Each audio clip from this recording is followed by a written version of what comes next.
And class has officially started, even though we've been on here together for 15 minutes already. So what just happened is everybody shared in the chat box a positive experience they have had this week in a negative fashion. And what I'm going to do is I'm going to ask everybody to get on the mic and just share theirs, read theirs for a second. Okay, everybody can see it in the chat box, but I want you to read it. And you can read it as negatively or theatrically or non-negatively as you want to. I will start by reading mine. Today, I have been forced, against my better judgment, to teach a group of intelligent youth. It's so frustrating because I know that they're smarter than me, or at least they think they are. And so I have to make sure everything that I say is actually truthful. Do you know how difficult it is to always speak the truth? My heavens, I just wish the kids I taught were more dumb. One day. All right. That's the good thing that happened this week for me. So, yeah. Caden, would you like to share yours? We had a surprise party for my mom. And all these people came just right up the driveway as if they owned the place. Then after, when they all left, they hadn't even eaten all the food. We had to clean it all up ourselves. Must be rough, Caden, having to eat all that food afterwards yourself, huh? I know. It's just the nerve of some people. I know. You'll get over it, I'm sure. Tyler, yours was the next one. Okay, what was it? Just scroll up. Okay. I can't believe I put all this time and effort into my studies and got everything I wanted to do. Like, this never happens. And I planned not to have it all done, and now I have to go. I have no homework to do tonight, and I have to go sit and watch a movie with my family. Can't believe this. Dang it, Tyler. Jeez, why do you have to always accomplish your desires? I feel your pain. Actually, no, I don't. I never get done when I want to get done. It's probably a great thing that I never get it done. It's awesome. I love it. All right. Katie. Is Katie here still, or did she get kicked out? I'm here. Can you hear me? Yeah, I can't see your... Oh, there you are. You're right in the middle of my screen. Hi, Katie. Hi. Okay. I can't believe my own mother would take me to go shopping. She should have known I can fend for myself. I don't need her doing every little thing for me, you know? Is your mother there with you right now? Can she hear you? No, she just left to get gas, so I'm lucky. Oh, snap. Okay. That's frustrating when people try to help you with things and stuff. Seriously. Okay. And Ryan's is next. As if I need somebody to make food for me. I'm not totally helpless, despite the fact that everybody thinks I am. I mean, seriously. Somebody make food for you today? Around this week. Oh. Did it taste good? Yeah. I hate it when that happens. I know. And last but surely not least, Eliana. Okay, so this is going to sound maybe a little bit weird because it actually was not a really great experience, but it ended well. So 2 days ago, we were able to get our car unstuck from the mud. It was a terrible experience. We were supposed to enjoy the wonderful air show we were attending, but it was completely ruined by the negligence of the parking people. I had no idea where to park. I mean, the parking people's only job is to help me park. Thanks a lot for leading us into the mud. And if it weren't bad enough, the towing trucks had an inkling what they were supposed to do because 4 of them got stuck. Dang. And all you wanted to do was enjoy the air show. That's rough. And I hate it. And what would have been one thing, but because you were able to get yourself unstuck, it's like you're not even supposed to complain at that point or something. And it's like, seriously, no, being unstuck ruined the whole experience. Because if you were still stuck there, you could still complain about it at least, which would be enjoyable. But no. That's funny. That's awesome. Well, I'm glad that everybody's had such miserable positive experiences this last week. That was fun. That was enjoyable. Let's jump into some actual fun writing stuff conversations. I'm going to share my desktop with all of you and pull up this PowerPoint, and I'm going to press slideshow, and I'm going to press play from current slide, and then I'm going to get my chat box open so I can see when people do stuff. Where's my, there you are. All right. A couple of people chat in the chat box and tell me if you can see my PowerPoint screen right now.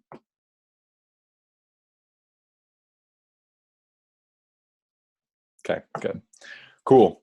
Welcome everybody to week 2 of creative writing stuff. I want everybody to chat in the chat box. I know I use the chat box a lot, but it's a way to participate and it's a way for me to get feedback because it's really hard otherwise through the webcam. Excuse me. But send a chat in the chat box and tell me on a scale of 1 to 10, 1 being like, dang, that was good, easy, great, loved it, and 10 being like most difficult thing I've ever done in life, like ever. I don't think I could ever do that again because I almost died, like 1 to 10. How difficult was your writing this week? How has it been going for you?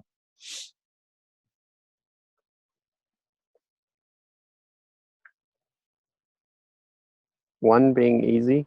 1 being easy, awesome, loved it. 10 being, I think I might as well have just shot myself in the neck. Which, don't do that. If you are tempted to do that, just call me because I don't want anybody to feel like that. But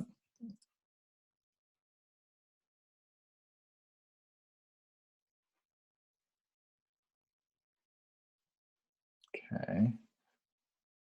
All right. So everyone's feeling pretty good about their writing. That's awesome. So my goal is to make it uncomfortable for you. I don't want anybody to be coasting in there too, Tyler. I know you can, but I want you to get a little more uncomfortable. I want everybody to be pushing themselves to where they're like, okay, all right, I need to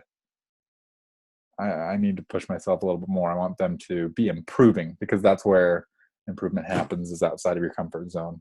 A lot of you have probably seen that little diagram with a circle, and that circle's your comfort zone, and there's a bigger circle. And in order to become better at things, you have to constantly leave that circle. And as you do that, your circle gets bigger, and then your comfort zone's even bigger, and you're able to do more and more. So that's the goal with this. I don't care where you're at. I want you to improve. So here's just some quick reminders for all of you. If you have not posted your stories onto the blog yet, do it by midnight tonight. I looked just before class started, and I think Tyler had posted his, which is why he was complaining about how he's done all of his homework and everything, and now he just has to watch a movie with his family, and it stinks. So Tyler, could you tell us, was it difficult to get on there? Did you have any problems getting on the blog and posting it? It was weird. At first, I was trying to post it, and it kept trying to get me to create a blog. And then somehow I tried it 3 different times, and then the 3rd time it got me on just like you did. So first 2 times it did something weird, and then the 2nd time it did it just like you showed in class last time. But I got it in 15 minutes. So. Okay, weird. Give yourself some time. If you're having any problems, call me and I'll help you with it. I've done this 1 time before where we had a class blog and we were posting things to it. And it was a few years ago. So I was recreating it from that experience of teaching class and having that class blog where everybody logs in to post their stuff.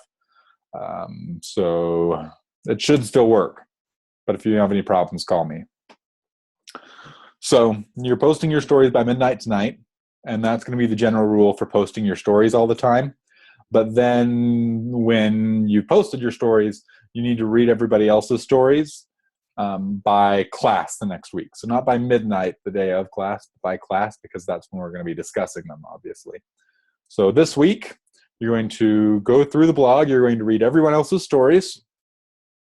You're going to, in your student packet, there's a section where you can take notes on each student's story, right? What you liked, what you had a hard time with, what you didn't understand, what you thought was cool. And you can be as specific or general as you want. And you're going to pick one story and you're going to comment on the blog. So you don't have to be logged into the blog to do this. In fact, you probably don't want to be logged into the blog to do it. But when you go to the blog, you can see all the posts and you pick one and you press like comment and you comment on somebody's post and say, dude, I thought it was really cool, like that interaction that you had between this character and that character, and it seemed really natural and it was like really intense, and I liked how it was back and forth really, really quick, and that was a really cool thing that you did there. Also, I wasn't sure about what was going on with this character. Is this happening or was it something else? So anyway, do that. Make sure you do it at least one other person's story. Be top notch. We'll experiment with that by next class. And make sure that you keep your comments positive and constructive in a positive way. We talked about it a little bit last week. Don't be saying your story is crap and your writing sucks and you have terrible spelling, or I think you need to work on your spelling, because chances are a lot of you might have trouble with spelling, and you know that you have trouble with spelling. And that's where you should use spell check and you should work on that. And you know that you should be doing that. So try to be giving your feedback more on the way that the story is working for you. If you struggle with the format, say, I wasn't sure about the format, be positive about it. Give the feedback you would want to get, right? Nothing hurtful. We don't want that. Yep. Sorry, I just saw Tyler's comment about how he just asked for it, by giving him a 2. Yeah. Okay. Be thinking about your presentation. I'm going to email out the dates that you all signed up for last week for your presentations. I don't think the first one's for a few weeks. I will be doing mine next week, so be prepared for that. It'll give you kind of maybe a little bit of an idea of how you might do yours, but you can do yours however you want. It doesn't have to be the same format as mine or anything like that, but it'll give you an idea. Does anybody have any questions about those things? Raise your hand if you do. Going once, going twice. Sold. Okay. So today, everybody, we are going to be talking about creating a story. And this is going to be entertaining, I hope, if you let it be entertaining for you, which you all will, right? Good. Okay. So first I want to talk for a second about the writing process, because the writing process is going to be different for everyone. And there is not one single right way to write a story. It spreads from people like Robert Jordan, who outlined everything way in advance and knew everything that was going to happen chapter by chapter, storyline by storyline ahead of time before he even wrote anything. Robert Jordan does that. I know that Dan Brown does that. If any of you read like the Da Vinci Code and those kinds of things, they just spend a lot of time researching and developing the plot of their story before they even put pen to paper and writing dialogue and writing the story that way. And then there's other authors that recommend just starting, like just start writing something and the story will evolve as it goes. And there's going to be different methodologies that work for different genres, different types of books, and there's going to be different methodologies that work better for you. And so I want at least 2 or 3 people to raise their hand if they'd be willing to just share kind of what their process is for how they get a story written on paper, what they've been doing so far, even if they don't have lots of experience with it. So I see one hand. Eliana's raising her physical hand. So I see 2. Is there anybody else that'll be willing to share just kind of what they do when they're writing? And it's okay if you just say, I just write it down. Okay. I'm going to go in reverse order of people who raised their hands that I saw. So Ryrie, why don't you go first? Okay, so for my writing process, I'll generally figure out what my main idea is, or I'll start with a writing prompt. For my particular story, this one that I wrote to post on the blog, I just started with a writing prompt and an idea. And then I'll just start writing. I'll do a little bit of a free write at the beginning, just to get ideas flowing and to start that setting. And then after that, I'll sit and I'll think about the story that I just wrote and see what I can think of and try to lay out a little bit of a plot ahead of what I just wrote and come up with some ideas, some ups and downs, some villains or whatever it may be. And then I'll go and edit and I'll continue writing. So that's kind of generally how I do it, and that's how I'm doing it with this one that I'm currently working on. Has that worked pretty well for you? Yeah, it has worked pretty well. Okay. I think I'm gonna concentrate a little bit more on the plot and stuff ahead before I continue writing a lot more. But to get the story started and get myself excited about writing the story, it's worked really well. Okay. Awesome. So that's one way. And then Eliana was the next one in reverse order. I don't know what I would do naturally. But I took novel writing class, and in it we had to do it a certain way. The way that we did it was we outlined, we wrote a story outline. So basically we just wrote a basic plot. And then after that we wrote chapter outlines. So it was a basic chapter. And so that kind of worked well because I like to plan some things, but I'm totally fine if the story changes in the middle, or if little aspects at least change. And I don't know if that would work best for everything, but the story I'm writing is a historical fiction, so you have to do a lot of research. So that's probably the best way to write right now for me. Okay.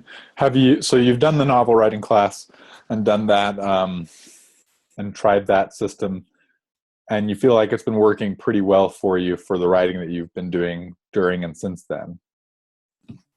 Yeah, I haven't really been writing anything besides that novel since then.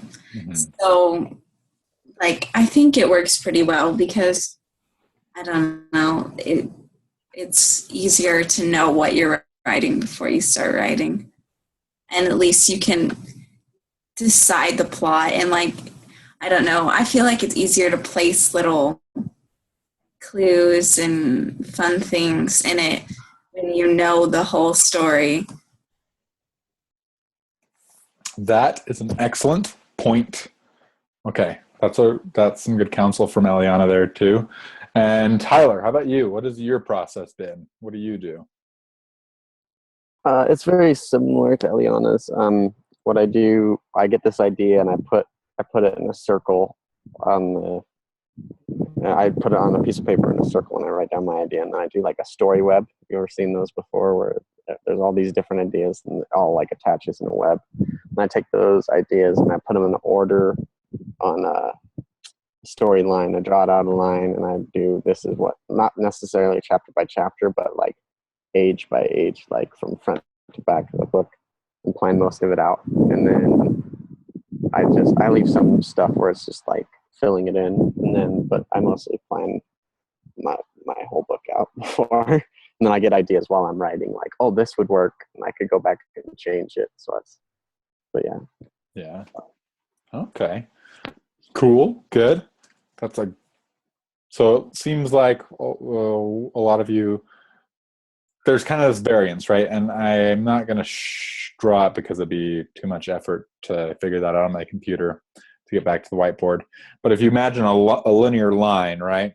And on one end of the spectrum, you have the people that are saying, just write. Just sit down on your bum in your chair and start writing your story, and it'll evolve as it goes. And on the other end of the spectrum, you have people who are saying,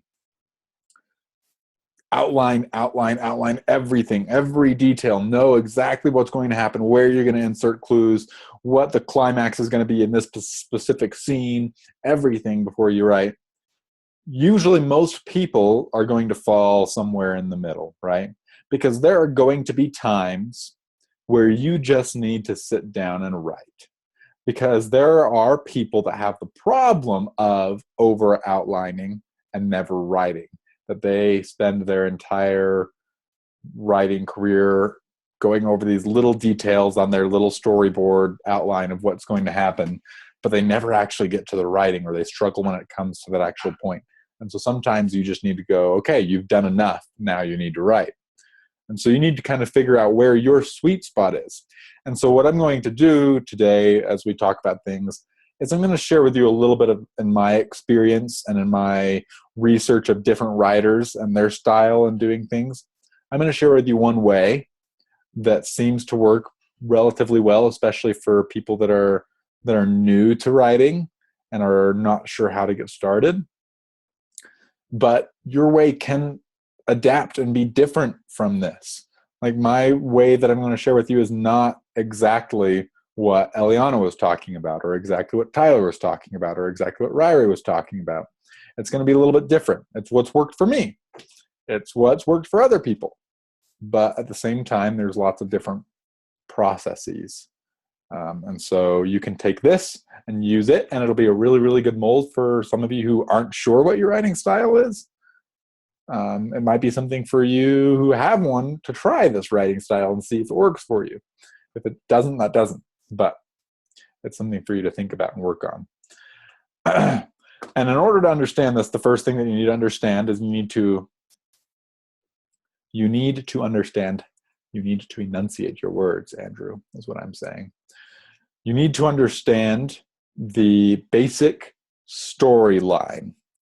And this one's a little bit more than basic because it has some points in it that I like to, they're important sub-points from the main points.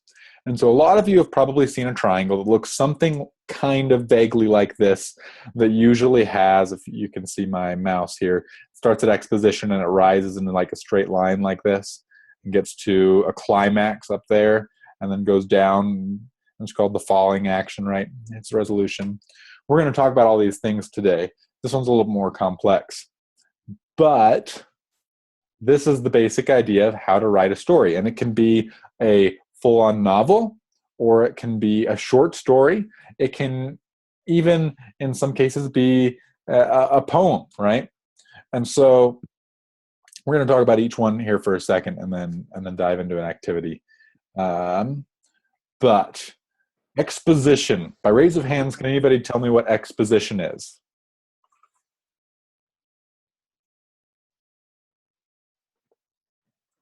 It's one of those weird words, right? So exposition, I guess an easy way to remember and to think about it is the first part of the word is expose, right? And so at the beginning of the story, you're exposing your reader to the characters and to the situation. They're learning about what's going on. And this can be done in a lot of different ways. There are some stories that literally thrust you in the middle of the action. But you are, through that, you are learning about the character, right? Is anybody by raise of hands who reads Harry Potter in here?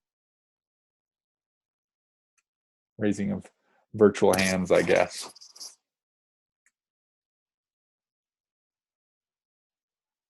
I know Ryan does. He seems to be out of it. Okay, a couple of you. So this is going to be kind of weird. I grew up reading Harry Potter. I learned how to read reading the first couple of Harry Potter books, and I read them as they came out afterwards. And I kept reading them over and over and over again because I thought there was no better story in the universe than Harry Potter. And so I know a lot about Harry Potter. So this might seem a little bit crazy, but Caden, do you know what the first line of the first Harry Potter book says? Or what the idea of the first line is? No. Not off the top of my head. It's a really random little question. Ryrie, do you know the first line? You've been coming in and out. I don't know what your question was. Okay, that's all right. I'll tell you all right now. It's kind of one of those questions that I don't know why I asked it, because it's not one that people would know really. The first line of the first Harry Potter book goes something along the lines of, Mr. and Mrs. Dursley were proud to say that they were perfectly normal, thank you very much. That is the first line of the first Harry Potter book.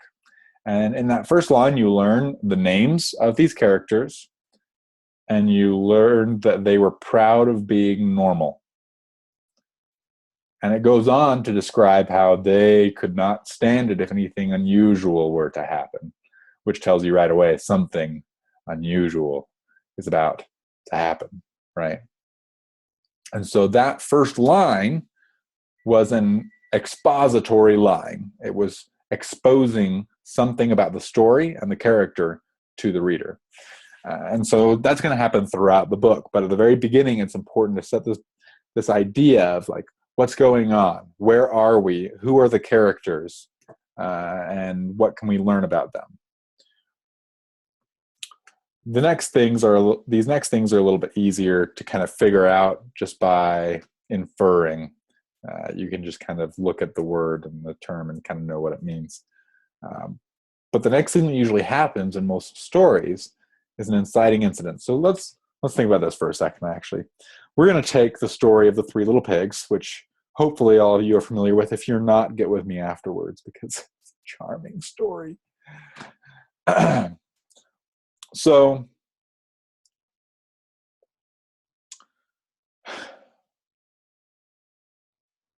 Caden, could you tell me the first part, if you had kids, which hopefully you don't yet, would be a good idea. But if you did have kids and you were telling them the story of the Three Little Pigs, how would you start the story? Like, pretend we're your children. Once upon a time, there were 3 little pigs. Okay. Keep going. There was a family of 3 little pigs, and they decided they wanted to go out and build separate homes. Boom. Okay. So the first line right there, I mean, some people go more in depth. I've heard about like the whole story about the 3 little pigs. Their mother sent them away. The mother gave them money to build a home and yada, yada. And one pig was this and one pig was smart and one pig was kind of dumb and another one was a little bit dumber than that, you know. But that first line is like, there were 3 little pigs and they decided to build a house. In that one sentence, really, 1 to 2 sentences, Caden has given us some exposition. We know who the story is about. And an inciting incident, which was they decided to go build different houses. Okay. Let's think of another story here. What's another really, really well-known story that most of you would probably know?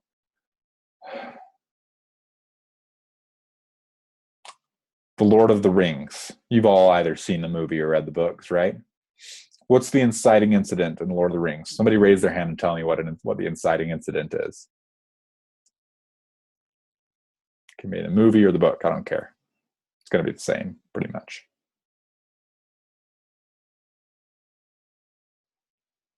Tyler,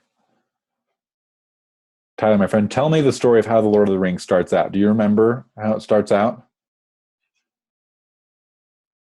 actually reading the book right now. Oh, you are? Yeah. It starts out about it introduces how like Frodo and Bilbo are like Bilbo's how peculiar Bilbo is and how different he is in this story about this treasure that he has that everyone thinks he has and this journey he went on and that kind of stuff. Yeah. And it gets to a point, right, where like we're learning about Frodo and we're learning about Bilbo and how people think he has this treasure and all these different things, right? In the movie, they're celebrating Bilbo's 80-something birthday, right? 111. 111th? Okay.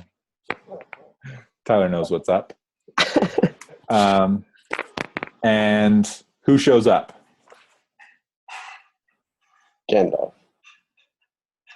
Gandalf the Grey. Ian McKellen shows up. Sorry, I really like Ian McKellen. He's a boss. Okay. So Ian McKellen shows up, Gandalf shows up and says, and they start talking, and then something happens. He learns about the One Ring. And that was an inciting incident that starts off this chain of events that leads to this amazing trilogy and awesome movies that came out after. Anyway. So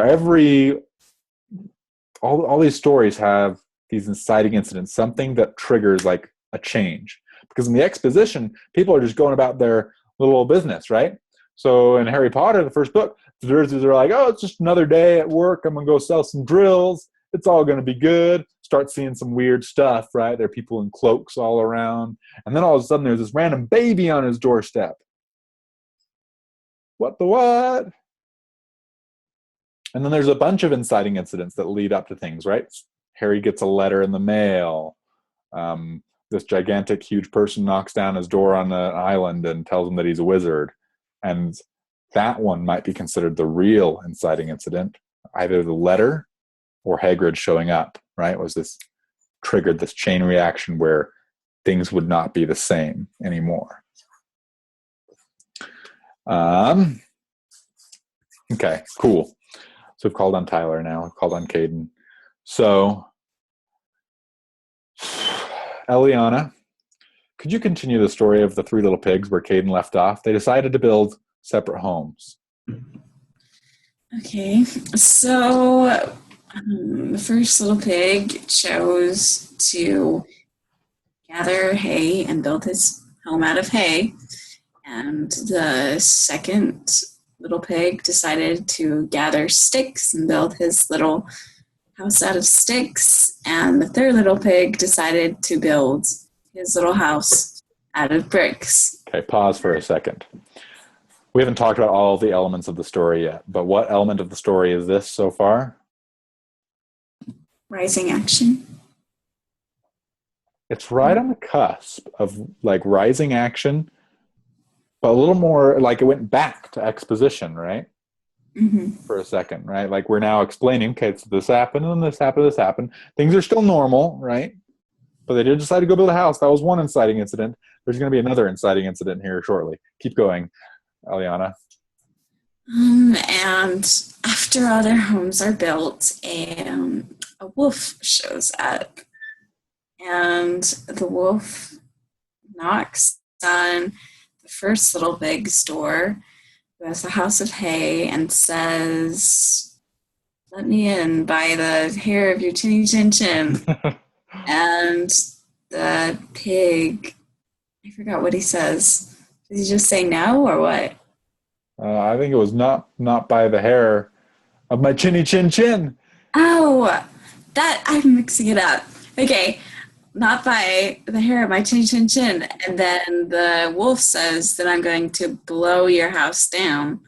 And he blows his house down. So the little pig doesn't want to get eaten. So he runs to the house of sticks and the same. Pause. Okay. That was excellent, Eliana. You are a wonderful storyteller, by the way. I appreciate it very muchly.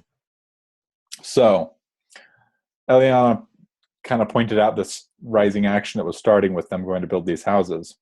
But something happened, another inciting incident happened, because what happened? They built their houses, so things are still all normal, well and good, right? But if you follow my little mouse here, so exposition, things are happening, whatever, they're building their house, right? Look, they built their houses. They're climbing towards things, whatever, right? And then a wolf shows up. So all of a sudden, this is another inciting incident right here where things move up, and all of a sudden, darn, things are getting heated and intense, and there's this conflict. The conflict is, let me in or I'll blow your house down. Pig says no, because there's like this conflict going on, and he's trying to resolve the conflict. He says, this will be resolved by I'll say no, and then the wolf will go away. But it doesn't. Wolf blows that house down like there's no tomorrow. And that conflict is resolved. Ryan, how was the conflict resolved with the pig with the hay? I think he got kicked. Did he get kicked? Oh. Yeah, I think they all did. Out of service. That's lame. Oh, okay. Okay, Caden, how did the conflict get resolved? The house got blown down and the little pig ran to his brother's house. Dang straight. So the resolution isn't always like neatly tied up. It's not always like, hey, we conquered this one problem, now let's keep going. But in that case, the problem wasn't solved, but it was resolved, right? Because the house was blown down, he's gone.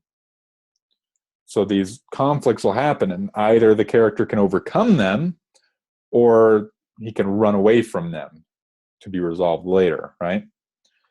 So the next thing, so that this conflict is resolved. So now we're like, okay, that conflict was resolved. Things have got like settled down a little bit. I mean, pig with the hay is out of a house, but I mean, he's living with his brother. All things are well and good.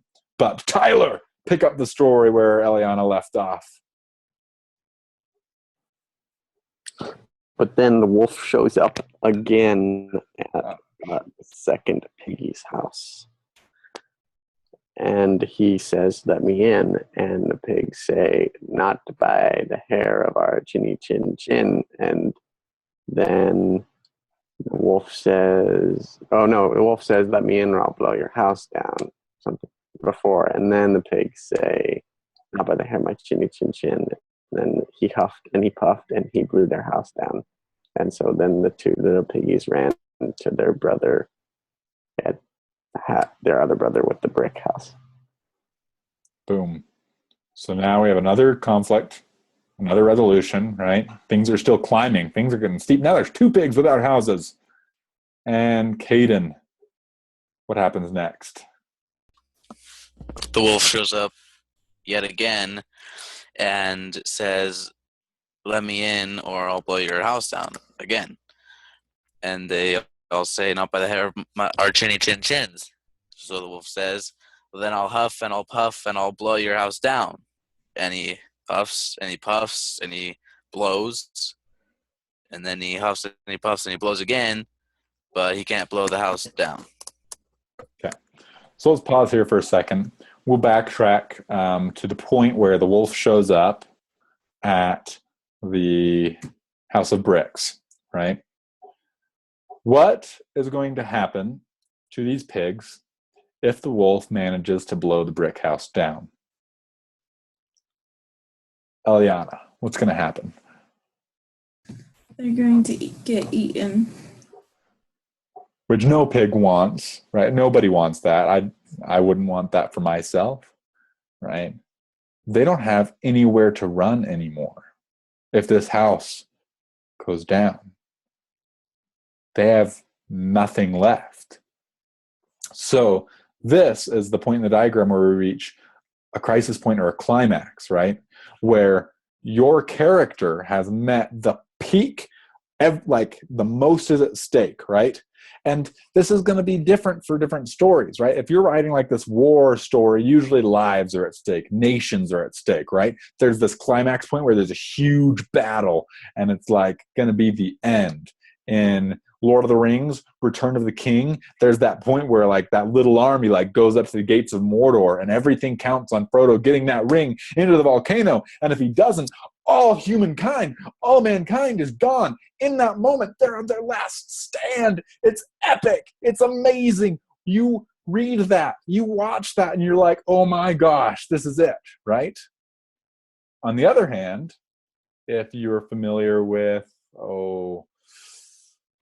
I don't know, let's see, if you're familiar with like chick flicks, there's like Sleepless in Seattle, and the climax in that movie is she's sitting there on the top of, what is it, the Empire State Building? You probably, I don't know if, raise your hands if you've seen Sleepless in Seattle. No, I didn't think so. That's okay. You should watch it. It's a great movie. Romance is in the air in that movie. But there's a point in the movie where this man's son has set it up so that his dad and this woman will meet on top of the Empire State Building at like 11 o'clock at night or something like that. And the woman goes up to the Empire State Building and she's sitting there waiting for him to show up, but he's not there. And there's this climax where you're waiting for, is he going to show up or is he not? And that's where the most is at stake, right? Lives aren't at stake. They're not going to die, but, she won't have a really hot guy that she, gets to spend the rest of her life with. So it's going to be different depending on the type of story you're going to write, but there's usually a climax where the most is at stake for the characters. And in The Three Little Pigs, it's that moment. The wolf shows up to the house of bricks, right? And like Caden said, he huffed and he puffed, he couldn't get it in, right? Couldn't get in. But there's still a couple of attempts that he has, right? We remember, I'll take off from here because most of you have already shared part of the story, but there's a point where the wolf tries to come down the chimney and falls right into their pot on the fireplace and burns his tail and runs away, right? And at that point, the end of the story usually ends something along the lines of, and the wolf ran away and never came back, and the other two pigs learned a life lesson and they lived together in their brick house for the rest of eternity, wolf-free, and lived happily ever after and died as old, wizened pork. Right? And that's where you get falling action, where there's still like a little bit of action happening, whatever, but things are like falling down. However, notice on this little diagram here, because some people draw this differently, exposition, the falling action does not fall all the way down to the level of where it started at, right? It usually ends somewhere up higher because of the rising action and things that have happened, your characters are changed somehow. Something's different, and they're not going to end the same as they began. For example, it would be weird, right? If Harry Potter, the first book, you start off, Harry's living in the cupboard under the stairs, right? And he goes through all these cool, crazy things, and he overcomes Voldemort and stuff. And then at the end of the play, Dumbledore's like, "That was a great job, Harry. You should probably stay out of trouble. So why don't you just go live with the Dursleys for the rest of your life? Don't ever come back here because our story is over." And Harry's like, "Okay," and then he goes back into the cupboard under the stairs, and that's the end of the story. And he goes back right where he started from. Be kind of lame. Wouldn't be as great of a story as when it goes down, things calm down. Voldemort's not right away. There's no pressing issue, but he's still changed. He's still different because of it, right? So there's that falling action and a resolution, and that's that neat tie-up at the end where it's like, everybody lived happily ever after. So raise your hands if you have any questions. There's only 3 of you in here right now. But raise your hands if you have any questions about anything on this section. Okay.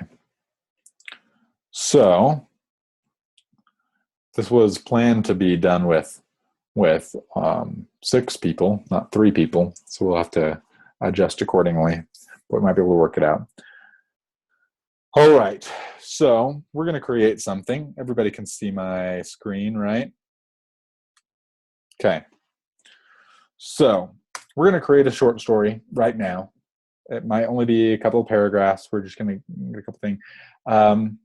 So, Eliana, give me a start to a story. Like if I said, once upon a time, there was a woman named Philip.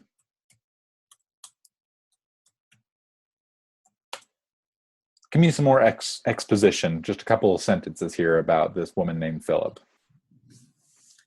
Okay. She was a musician. Lived in a different galaxy and was mourning the loss of a friend. Let me see. She was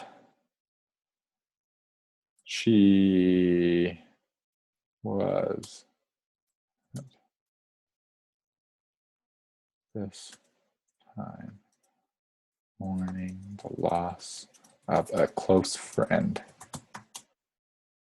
Okay. So this is only a couple of sentences. Hopefully this will be longer for all of your short stories, because this will work really, really well for you to create a good short story if you're having trouble with that, to get a good ending and stuff on one too. So she's mourning the loss of a close friend. And that's cool and all, and we like learning about all these things. But let's move the story forward a little bit. Let's give her an inciting incident. So, Caden, I want you to finish this for me. However, she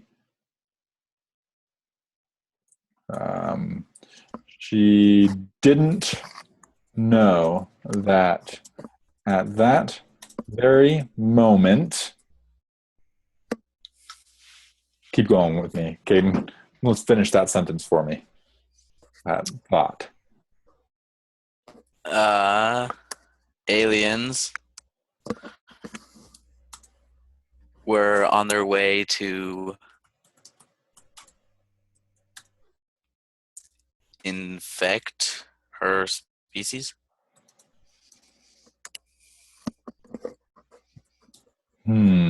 Let's change that just a little bit. Let's. In fact, this is probably my fault for writing it this way, because I want to make it more immediate. I want it to happen right now. So she didn't know that at the very moment aliens were on their way. So what if we change it to something along the lines of aliens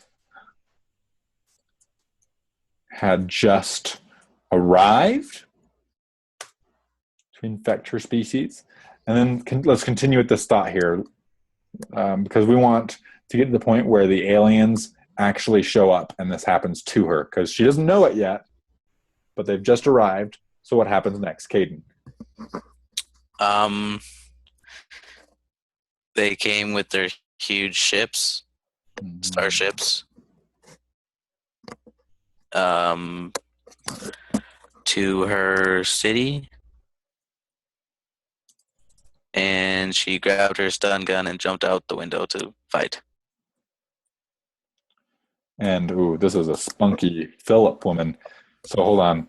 And without any hesitation, she grabbed her stun gun. I'm going to add some random little things lying on her lightly stained and ornamented table.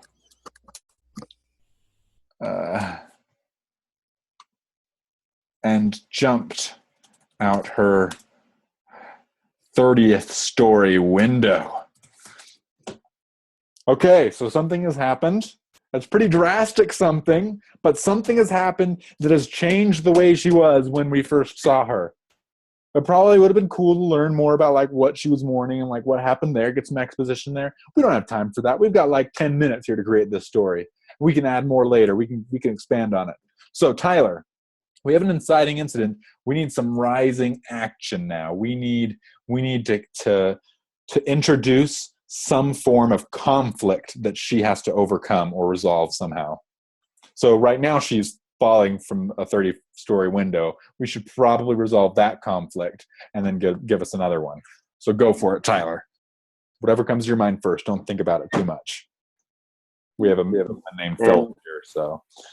As Philip fell from the 30th story window, she landed on the spaceship where she was grabbed from behind by a 9-foot tall alien.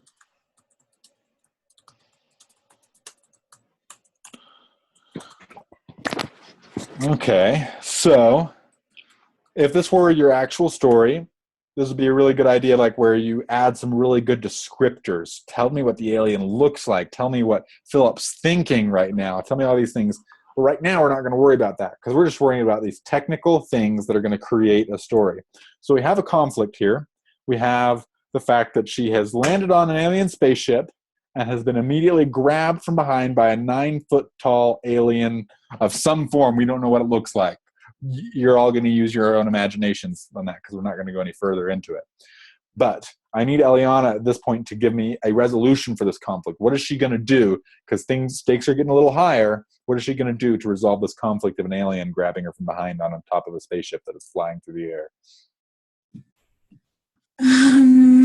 Okay, she takes out her stun gun and stuns the alien. And to her dismay, the alien is unharmed, and she loses her stun gun because one of the other aliens on the ship, somehow pulls it towards him, and she is kind of just a little bit shocked. And then the aliens take Okay, pause for 1 second. I'm still catching up with you. Magically drawn towards it. Okay, so she loses her gun because it was magically drawn towards another alien. Keep going. Sorry. Okay. She starts screaming at them and asking them why they are attacking and why they're to let go of her and all of that stuff. And they respond, but they respond in words that she can't understand. And they put her into kind of like a glass case in the middle of their starship. And from her glass case, she can see maps that are digital, that are on these kind of counters that surround the spaceship. Okay, we'll pause there for a second.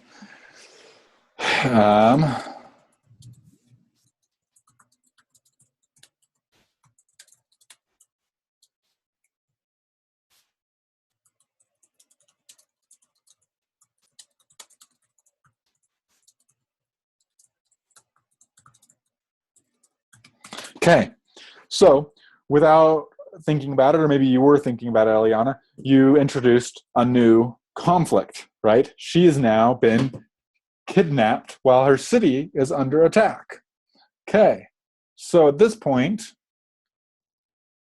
we need to resolve this conflict. And I know it's like going to be really like quick and stunted, but that's okay. Caden, can you resolve this conflict for me? At that moment, a nearby window shattered, and a stunningly attractive man appeared, dual-wielding blasters, and rid the spaceship of enemies, alien enemies, and freed the Philip. Okay, so he rid the spaceship of enemies, and freed the Philip. Okay, so he rid the spaceship of enemies, and freed the Philip. Okay, so he rid the spaceship of enemies although these blasters aren't working, so why don't I add a little bit here and say that he rid the spaceship of enemy through extravagant and quite impressive martial arts and one body slam, and immediately freed the trapped Philip. Fuck, where did he go up? Okay. So we've now resolved this conflict. We don't have time for one more conflict. So let me see here. We got to get to a climax. So we introduced a huge situation to resolve in just one paragraph, one short story. So let's see here. We need a climax here. So let's say that this is a climax for this particular set of the story. Maybe we don't need to resolve the whole alien invasion, because maybe that's part of some bigger story. But maybe we need to resolve the fact that here I'm going to introduce the climax, and then I'll have Tyler. So let's say that he turned to her smiling and seemed to be about to introduce himself when, without warning, the ship was jarred significantly to the left. I'm not thinking about this, I'm just writing it. And began to tumble towards the ground. Philip and her new-found compatriot were doomed. That seems very climactic, right? They were doomed. Okay, Tyler, resolve this final climax, and it has to be extravagant. It has to be more extravagant than anything we've written so far. No pressure.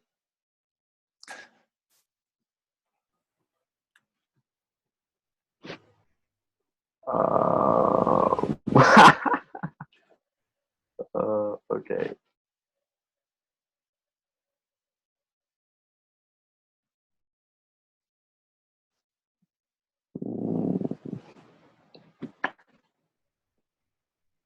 All right, so they're falling out of the ship, right?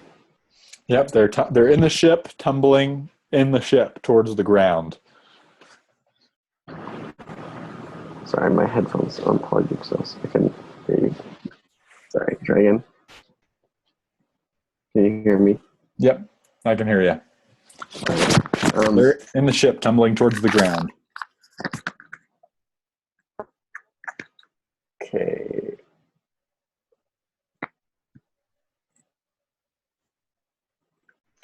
But then her I guess we can't use newfound companion because we just did that. Then the man, Extremely handsome man. Then the extremely handsome man grabbed a jetpack and grabbed a hold of her and lifted off out of the top of the ship.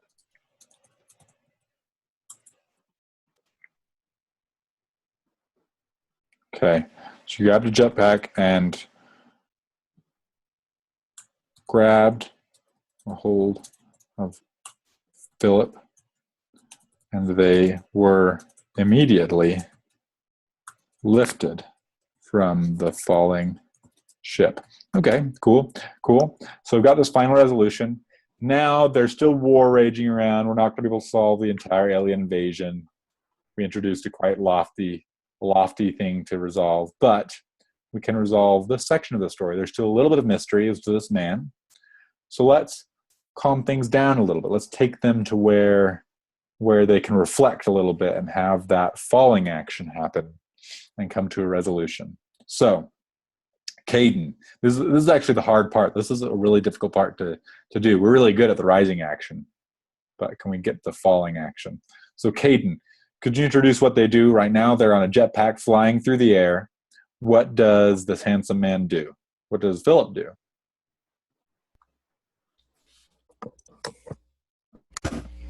They fly to the tallest building in sight, where the extremely handsome man introduces himself as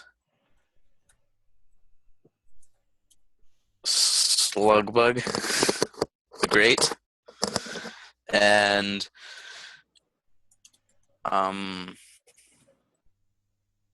proceeds to explain to her his secret mission.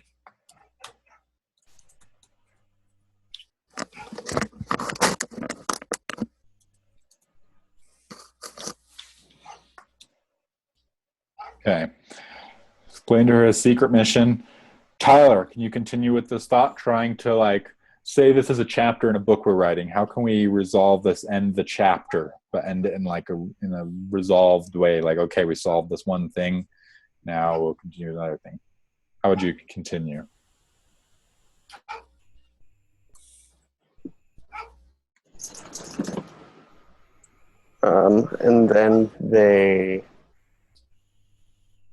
And then after sharing this information with her, she asked if she could join him, and they headed off towards the mothership of aliens.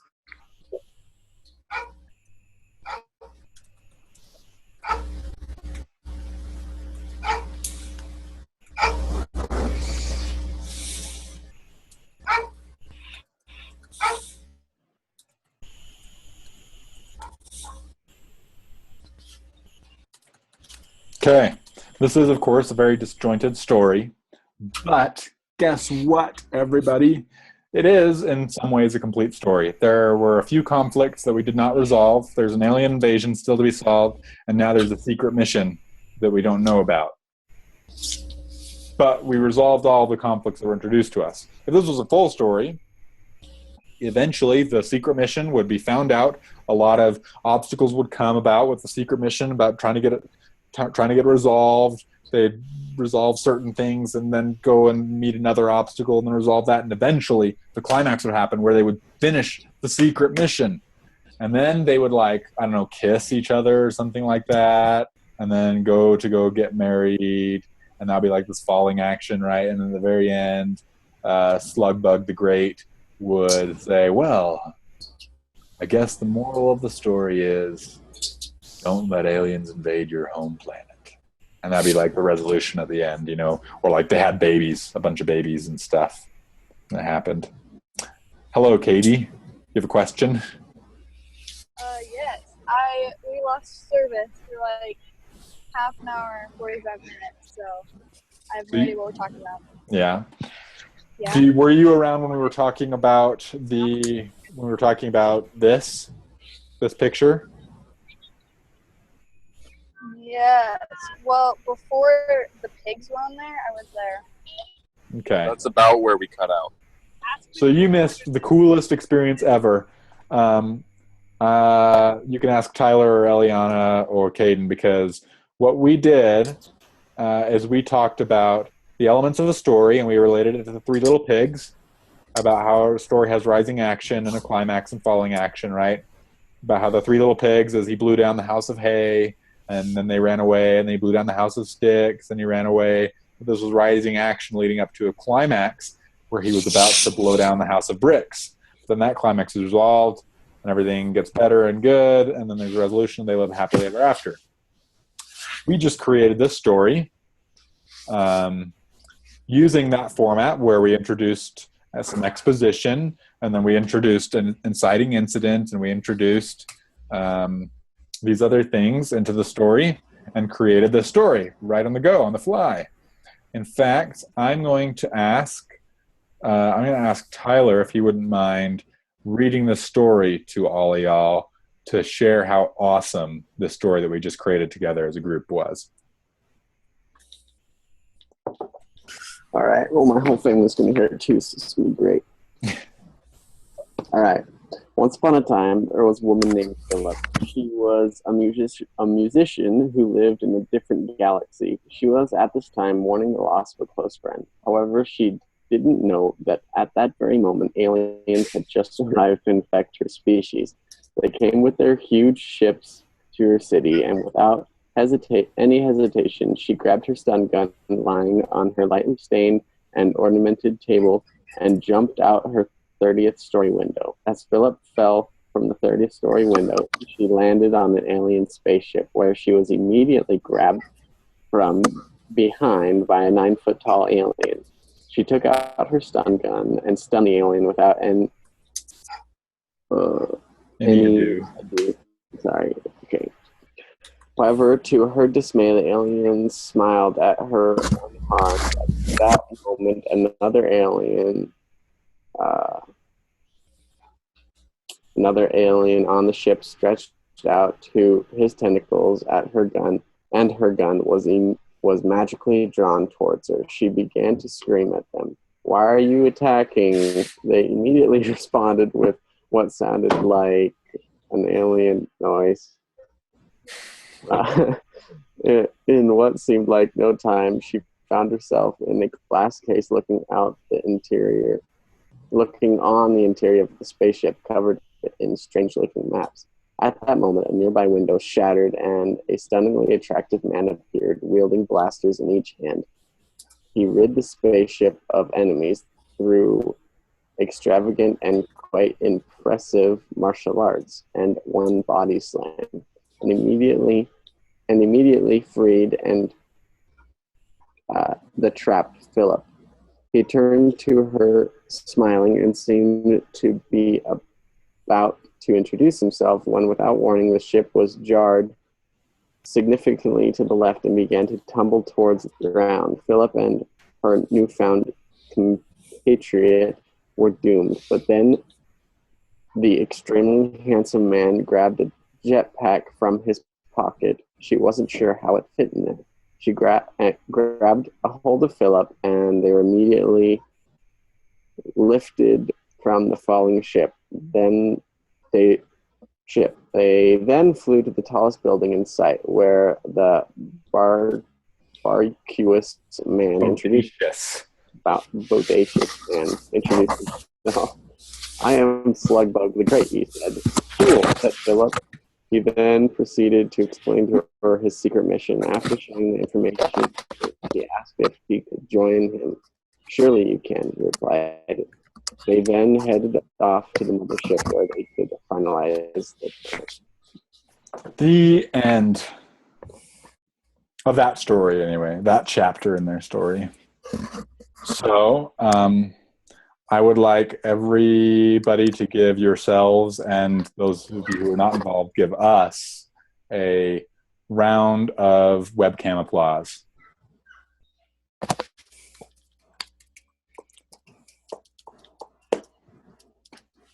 It seems like Katie, Ryan, and Ryrie are all frozen. So sorry, guys. Okay. So that was a fun activity. Let's do it again sometime.